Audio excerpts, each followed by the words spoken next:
എട്ടാം പെരുന്നാൾ ആഘോഷിക്കുന്ന കൂനമൂച്ചി കൊള്ളനൂർ വീട്ടിൽ ഡെന്നി സിലിജി ദമ്പതികളുടെ മകൾ ജുവാന മരിയയ്ക്ക് ആശംസകൾ നേർന്നുകൊണ്ട് സഹോദരി എസ്റ്റലിയ റോസ്, ആരോൺ, അന്നക്കുട്ടി, അപ്പാപ്പന്മാർ, അമ്മാമ്മമാർ, മറ്റ് ബന്ധുമിത്രാദികളും.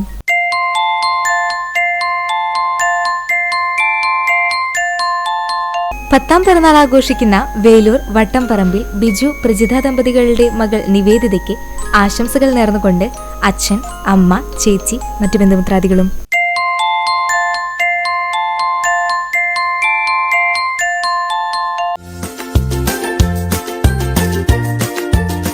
CCTV senior visual editor Pinu ബീമോന്റെ മാതാപിതാക്കൾ 40-ാം വിവാഹവാർഷികം ആഘോഷിക്കുന്ന കുന്നംകുളം വടക്കേ തലക്കൽ വീട്ടിൽ ഡേവിഡ്, മേരി ദമ്പതികൾക്ക് ആശംസകൾ നേർന്നുകൊണ്ട് അനു, ജോജി, ആഞ്ചലീന, ജോയൽ, മറ്റു ബന്ധുമിത്രാദികൾ.